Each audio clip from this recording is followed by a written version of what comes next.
침례로 시작을 하신 예수님은 이렇게 말씀하시죠. 때가 찼고 하나님의 나라가 가까이 왔으니 복음을 믿으라 라고 말씀을 하십니다.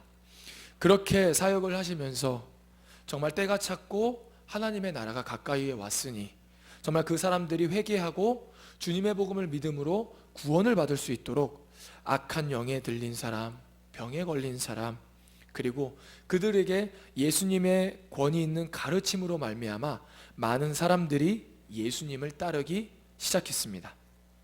그러나 예수님을 많은 사람들이 따랐지만 모든 사람이 예수님을 인정했던 것은 아니었습니다. 바로 자신들이 만들어 놓은 성전 체제와 회당 체제, 율법을 어기고 세리와 함께 죄인들과 함께 식사하고 그리고 안식일에는 아무것도 하지 않아야 되는데 병을 고치고 사람을 살리는 일을 하신 예수님, 그 예수님을 인정하지 않았던 사람이 바로 당시 종교 지도자들이었습니다. 왜냐하면 그들이 만들어 놓은 성전 체제와 회당 체제와 율법들을 계속해서 예수님이 역행하셨기 때문이죠. 그래서 3장 6절에는 이렇게 고백합니다. 우리 같이 한번 마가복음 3장 6절을 같이 한번 읽어보도록 하겠습니다. 바리새인들이 나가서 곧 헤롯 당과 함께 어떻게 하여 예수를 죽일까 의논하니라. 아멘.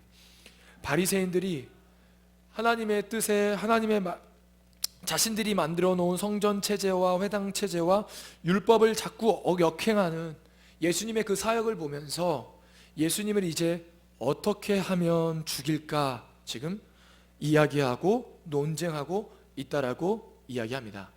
그렇지만 그렇게 바리새인들과 헤롯 당이 예수님을 그렇게 모함하고 죽이려고 했지만 그럼에도 불구하고 예수님을 따르는 무리들은 굉장히 많았습니다. 우리 한번 7절 말씀을 같이 한번 읽어보도록 하겠습니다. 예수께서 제자들과 함께 바다로 물러가시니 갈릴리에서 큰 무리가 따르며. 아멘. 큰 무리가 예수님을 따랐다라고 이야기하고 있습니다. 8절 말씀에 보니까 유대와 예루살렘과 이두메와 요단강 건너편과 또 두로와 시돈 근처에서 많은 무리가 예수님께서 하신 큰 일을 보고 그리고 그것을 듣고 예수님을 따랐다라고 이야기하고 있습니다. 유대와 예루살렘뿐만 아니라 많은 지역에서 심지어 예수님 그리고 하나님께 선택을 받지 못했다라고 그때 당시 때 생각했던 유대를 제외한 이방인들까지도 이방 지역에서까지도 예수님의 그 큰 사역을 듣고 많은 사람들이 예수님을 쫓아오고 따르기 시작한 것이죠. 그런데 여기서 예수님은 많은 사람들이 예수님을 따르자 예수님은 제자들과 함께 작은 배를 타고 그 무리를 피해 다른 데로 건너가십니다. 우리 한번 그 말씀이 9절에서 10절 말씀인데요. 같이 한번 읽어보도록 하겠습니다. 예수께서 무리가 에워싸 미는 것을 피하기 위하여 작은 배를 대기하도록 제자들에게 명하셨으니 이는 많은 사람을 고치셨으므로 병으로 고생하는 자들이 예수를 만지고자 하여 몰려왔음이로라. 아멘. 많은 사람들이 많은 무리가 예수님을 에워싸고 밀자 예수님은 그 많은 무리들을 자신을 따라온 많은 무리들을 제쳐놓고 배를 타고 제자들과 함께 배를 타고 다른 지역으로 건너가시는 것을 볼 수 있습니다. 마가복음에서 배는요 우리가 알고 있는 배 물론 그것도 맞는데요 그것 안에 상징적인 의미가 있습니다. 바로 무엇이냐면 배라는 것은 교회를 뜻합니다. 그리고 공동체를 뜻합니다. 우리는 이런 말이 있잖아요. 같은 배를 탔다. 어떨 때 하냐면 같은 생각, 같은 바램, 같은 꿈 그런 것들을 가진 사람들이 같이 일할 때 같은 배를 탔다라고 이야기합니다. 그런 것처럼 오늘 마가복음도 이 배는 어떠한 한 공동체를 이야기하고 교회를 이야기하는 것입니다. 즉 오늘 12명의 제자들은 예수님과 함께 한 배를 탄 것이죠. 그리고 예수님은 12명의 제자들을 부르십니다. 우리 한번 12명의 제자의 이름이 나와 있는데요, 우리 한번 16절에서 19절에 그 말씀이 나와 있는데 12명의 제자가 어떠한 이름이 있었는지 우리 한번 읽어보도록 하겠습니다. 16절에서 19절까지의 말씀입니다. 같이 읽습니다. 시작.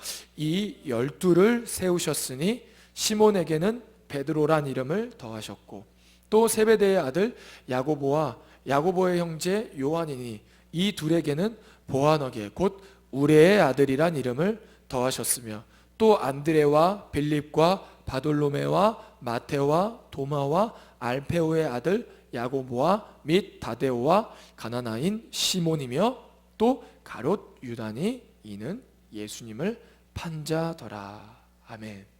12명의 제자, 그 많은 무리가 예수님을 따랐지만 그 많은 무리 중에 예수님은 12명의 제자들과 함께 배를 타고 건너가십니다.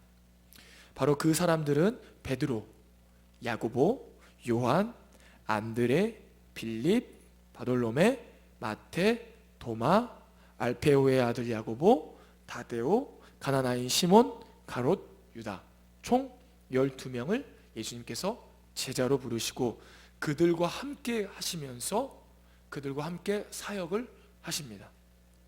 그렇다면 예수님은 왜 이 12명의 제자를 부르셨을까요? 그 부르신 이유가 바로 14절에서 15절 말씀에 나와 있습니다. 우리 같이 한번 예수님이 제자들을 왜 부르셨는지 14절과 15절 말씀을 같이 한번 읽어보도록 하겠습니다. 이에 12를 세우셨으니 이는 자기와 함께 있게 하시고 또 보내사 전도도 하며 귀신을 내쫓는 권능도 가지게 하려 하심이러라. 아멘. 예수님은 12명의 제자를 세운 이유는 예수님과 함께 하면서 전도도 하고 귀신을 내쫓는 권능을 가지게 하기 위함이다 라고 이야기하고 있습니다. 전도는 여기서 바로 구체적으로 예수님의 그 복음을 전하는 것이죠. 예수님이 첫 번째 하셨던 선포, 때가 찼고 하나님의 나라가 가까이 왔으니 너희들 회개하고 복음을 믿어라 라고 이렇게 말씀하시고, 예수님은 이 12명의 제자들과 함께 한 배를 타시고 전도하셨는데 바로 예수님의 복음을 전하고 그리고 그들이 하나님의 말씀을 가르치는 그러한 사역을 하셨습니다. 또 하나는 귀신을 내쫓는 권능을 주셨다라고 이야기하고 있습니다. 여기서 자세히 알아야 될 것은 무엇이냐면요, 이 귀신이라는 단어인데요, 사실 이 귀신이라는 단어는 조금 잘못된 번역입니다. 귀신이라는 번역보다는 악한 영이라는 번역이 더 맞습니다. 사실 어떻게 보면 성경이 아주 예전에 번역되다 보니까 번역하시던 분이 악한 영을 어떻게 좀 번역할까 생각을 하시다가 우리나라 안에서는 이런 토속적인 신앙 안에 귀신이라는 것이 너무나도 우리에게 가깝게 있지 않습니까? 그러한 귀신의 개념들이 우리 그 귀신의 개념을 바로 이 악한 영에 대입을 하다 보니까 오늘 우리가 읽은 번역에도 귀신이라고 나와 있는데요, 사실 귀신이라고 번역하기보다는 악한 영이라고 번역하는 것이 맞습니다. 예수님은 제자들과 함께 악한 영들을 쫓아내시기 위해 제자들을 부르셨죠. 그렇다면 악한 영이 가리키는 것은 바로 무엇일까요? 악한 영은요, 단순히 어떠한 우리가 알고 있는 그 귀신의 모습이 아니라 내 안에 있는 악한 마음, 악한 생각, 즉 하나님으로부터 멀어진 마음과 하나님으로부터 멀어진 생각, 더 나아가서는 세상 속에서 하나님으로부터 멀어진 잘못된 구조와 제도들을 의미하는 것입니다. 그러니까 악한 영이라는 것은 단순히 어떤 귀신을 뜻하는 것이 아니라 내 안에 한 사람의 개인의, 더 나아가서는 사회에 있어서 하나님으로부터 멀어진 것들을 통틀어서 바로 악한 영이라고 하는 것이죠. 즉 예수님이 12명의 제자들을 부르신 이유는 제자들과 함께 하시면서 제자들을 가르쳐 주시고 그 제자들이 그 가르침을 받아 예수님의 그 복음을 전하고 그 복음의 생명의 복음을 전함으로 말미암아 많은 사람들이 개인 또는 사회에 있어서 하나님으로부터 멀어진 악한 영을 내쫓기 위함이라고, 고치기 위함이라고 오늘 이야기하고 있습니다. 그렇다면 여기서 예수님의 부르심을 받은 제자들, 도대체 제자들은 무엇이 그렇게 특별났길래 그 많은 무리들이 예수님을 따랐지만 어떻게 예수님의 선택을 받을 수 있었고, 그리고 예수님의 가르침을 받아 예수님과 함께하며 예수님께 배운 것들로 말미암아 그렇게 개인 또는 사회에 그러한 주님의 복음을 전하는 자로 그렇게 살아갈 수 있었을까요? 도대체 제자들 안에 있던 특별한 그것은 무엇일까요? 근데 사실 이 제자들을 살펴보면요, 사실 좀 특별하거나 좀 되게 다른 사람들이 갖고 있지 않은 그러한 모습들은 찾기가 굉장히 어렵습니다. 오히려 하나님의 복음, 예수님의 복음을 선포하기에는 너무나도 부족한 사람들입니다. 예를 들어서 한번 설명해 보면요, 베드로와 야고보와 요한, 안드레라는 사람들은 어부라는 직업을 가졌었습니다. 당시 어부라는 직업은요, 당시 천한 직업이었습니다. 심지어는 많은 사람들이 죄인 취급했던 직업이 바로 어떤 직업이냐면 바로 어부였습니다. 더욱이 베드로라는 사람은요, 굉장히 성격이 급합니다. 그리고 굉장히 다혈질적이죠. 예수님이 십자가에 달리시기 전에 예수님을 잡아가기 위한 군인이 왔는데 그 자리에서 바로 귀를 잘라버리죠. 베드로는 아주 성격이 급하기도 하면서도 다혈질입니다. 그리고 야고보와 요한은 어떨까요? 오늘 말씀을 보니까요, 야고보와 요한에게는요 또 다른 이름을 주세요. 어떤 이름을 주냐면요, 보아너게라는 이름을 줍니다. 이 보아너게라는 이름 안에는 우레의 아들이라는 뜻이 있습니다. 우레, 여러분 우레하면 어떻게 생각이 드시죠? 우레, 천둥 번개가 생각이 나죠. 그만큼 성격이 천둥 번개 같고 굉장히 다혈질적이며 목소리도 컸던 것 같습니다. 뿐만 아니라 이 야고보와 요한은요 욕심도 굉장히 많았습니다. 그래서요 예수님을 따를 때 사실 예수님 자체, 예수님만을 믿으며 따른 것이 아니라요, 예수님이 나중에 왕이 됐을 때 자신들이 예수님 우편에 좌편에 앉고 싶어 했습니다. 그래서요 예수님께 이렇게 이야기하죠. 다른 제자들은 그렇게 요청하지 않았는데 예수님이 왕이 되셨을 때 좌편과 우편에 우리를 앉혀달라고 그러한 요청까지 합니다. 근데 이러한 사람들보다도 더 심한 사람은 바로 마태였습니다. 바로 레위였죠. 마태의 직업은 바로 세리였습니다. 세리.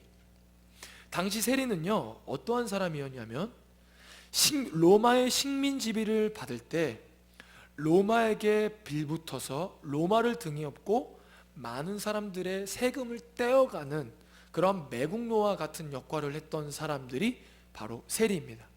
그래서요 그 당시의 직업들 중에서도 가장 천한 직업이 바로 이 세리였습니다. 그리고 유대 사람들한테는 당연히 인정받지 못했고 당연히 죄인 취급받았죠. 모든 사람들이 기피했던 직업을 가진 사람이 바로 마태였고 그 마태는 바로 예수님의 제자였습니다. 그렇다면 마태가 친로마적으로 로마를 등에 업고 많은 사람들의 세금을 얻었다면 오늘 말씀에 보면 가나나인 시몬이라는 사람이 있습니다. 여기에 가나나인 시몬이라는 사람은요, 우리는 가나나인 하면 뭔가 좀 어떠한 지명을 생각하기 쉬운데요, 혹시 여러분들 성경에도 그렇게 돼 있을지 모르는데요, 가나나인, 우리 18절에 보면 가나나인이라는 그 말씀 앞에 숫자가 적혀져 있죠. 혹시 적혀져 있나요? 그 숫자가 적혀져 있는데요, 그 숫자 그 맨 밑에 오른쪽 하단에 보면요 그 숫자에 대한 설명이 나옵니다. 바로 가나나인이라는 건 무엇이냐면 아람어에서 온 말로 열심당원을 뜻하는 것입니다. 그러니까 가나나인이라는 것은 그러니까 시몬의 어떠한 지역을 이야기해 주는 것이 아니라 시몬이 속한 어떠한 당을 뜻하는 것이죠. 시몬은 열심당원이었습니다. 열심당원. 당시 유대 안에서 열심당원은 어떠한 역할을 했냐면요,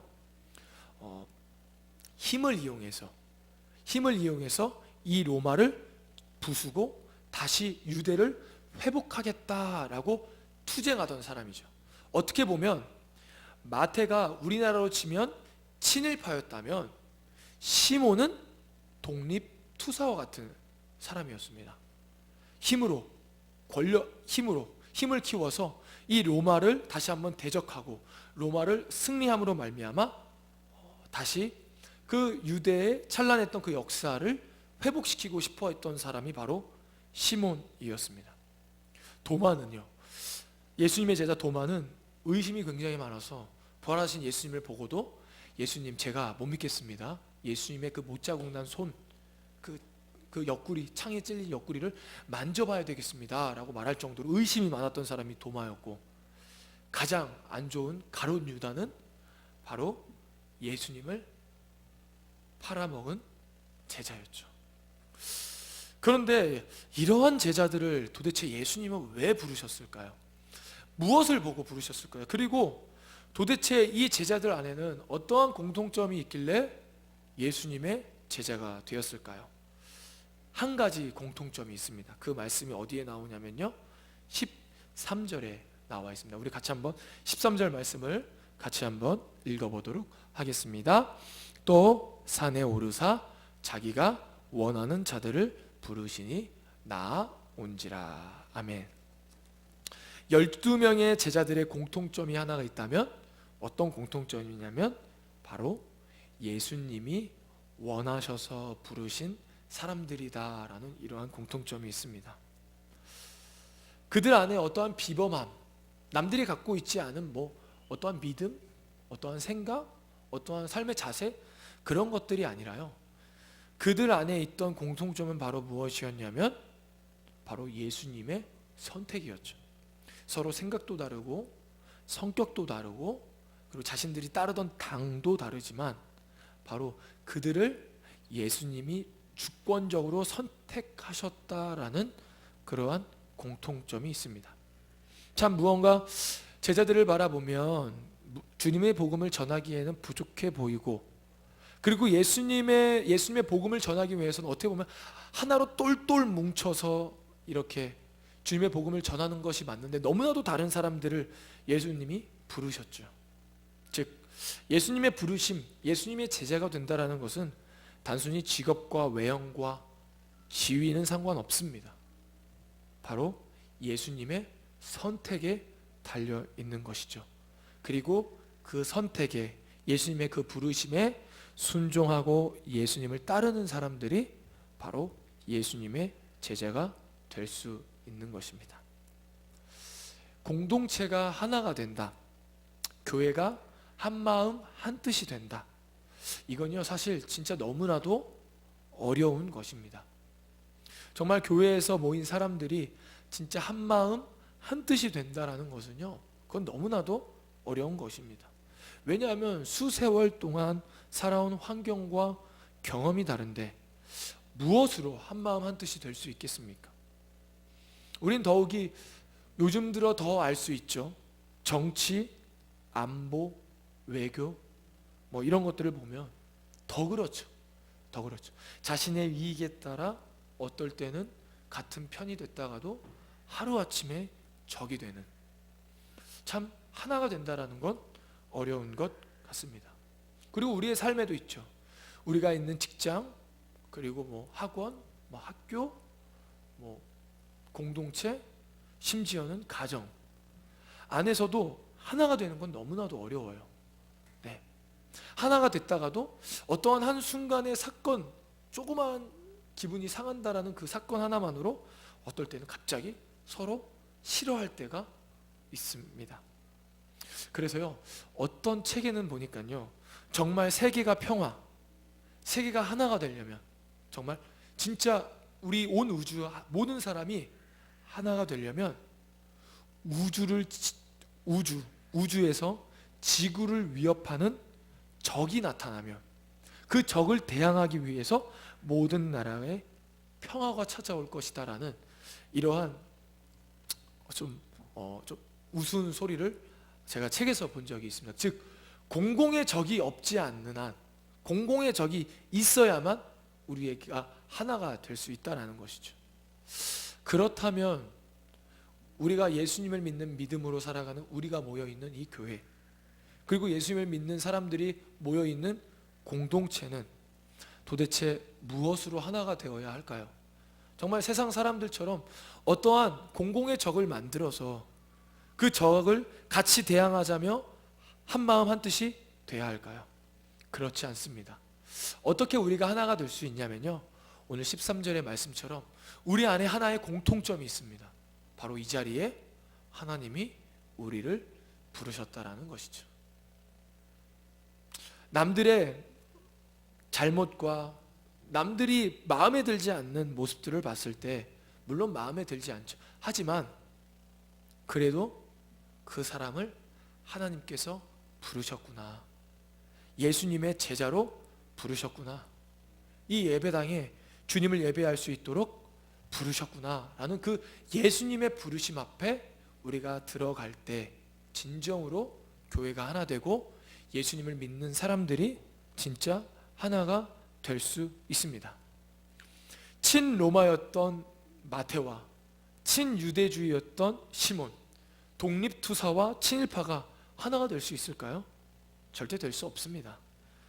심지어 예수님을 팔려온 유다, 제자들이 유다와 하나가 될 수 있었을까요? 그렇지 않죠. 그러나 나와 다른 그 사람을 예수님이 원하신다라는 그 부르심에 우리가 들어갈 때, 예수님의 선택을 인정할 때 우리가 진정으로 하나가 될 수 있는 것입니다. 나는 저 사람이 마음에 안 드는데, 저 사람만 없으면 될 것 같은데, 그런 게 아니라요, 내가 싫어하는 저 사람도, 내가 마음에 들지 않는 저 사람도 바로 하나님이 선택하셨고 예수님이 저 사람을 위해 죽으셨고, 그리고 또 이 자리에 불러서 우리를 하나로 만들기 원하시는 그 예수님의 선택과 예수님의 주권을 인정하며 나아갈 때 우리가 진정으로 하나 될 수 있는 것입니다. 더 나아가서는 우리의 삶에 정말 예수님의 그 주권, 나의 삶의 주인이 내가 아니라 예수님이고, 그리고 예수님을 통해서 예수님의 그 마음을 우리가 가질 때 비로소 내 옆에 있는 사람을 품을 수 있고, 그리고 그 사람을 품음으로 말미암아 그들에게 복음을 전할 수 있는 것입니다. 그래서 이렇게 부족했던 그러한 제자들이 성령을 받음으로 말미암아 예수님의 마음을 받아들이고 예수님이 그들을 선택했다라는 것을 인정함으로 말미암아 똘똘 뭉쳐 나중에 예수님이 십자가에 달리시고 부활하고 나서는 예수님의 복음을 전하는데, 악한 영들을 쫓아내는데 앞장서서 주님의 복음을 전하고 목숨을 바치는 그러한 우리가 은혜를 알 수가 있습니다. 바라옵기는 여기 모인 저와 여러분이 그렇게 예수님의 주권을 인정하기 원합니다. 우리는 살면서 마음에 드는 사람과 마음에 들지 않는 사람을 만나게 됩니다. 우리가 그럴 때마다 우리가 바라봐야 할 것은 그 사람의 잘못과 그 사람의 부족함을 바라보는 것이 아니라 그 사람을 선택하셨다라는 예수님의 그 선택하심과 예수님의 그 십자가를 바라봐야 하는 것입니다. 그럴 때 우리가 서로 주님 안에서 하나 되어 우리가 예수님을 믿으며 예수님이 따르는 제자의 삶을 길을 나아갈 수 있습니다. 바라옵기는 저와 여러분이 그렇게 제자의 길을 가는 저와 여러분이 되기를 소망합니다. 기도하겠습니다. 하나님 감사합니다. 하나님, 예수님의 제자가 된다라는 것은 어쩌면 예수님처럼 이 세상을 품고 이 세상을 위해 기도하고 이 세상 예수님을 믿지 않는 사람들이 예수님의 복음으로 말미암아 구원받기를 바라는 것입니다. 그러나 우리가 그 세상을 품기에는 너무나도 우리의 마음이 적습니다. 그러나 우리가 바라봐야 할 것은 바로 예수님이 이 세상을 살아가시고 내 옆에 있는 그 지체들을 예수님이 선택하셨다라는 그 부르심에 우리가 인정하며 나아갈 때 그들을 진정으로 품을 수 있다라는 것을 오늘 말씀을 통해서 깨달았습니다. 하나님, 이 시간 우리의 마음이 예수님의 마음을 닮아가게 하여 주시옵소서. 우리의 마음 안에 내 마음이 자꾸 주장되어지는 것이 아니라 바로 많은 사람들을 위해 십자가에 달리신 예수님, 그리고 예수님이 선택하신 그 사람들, 즉 예수님의 그 주권을 우리가 깨닫고 그 예수님의 주권 앞에 엎드리며 나아가게 하여 주시옵소서. 감사하며 예수님의 이름으로 기도드립니다. 아멘.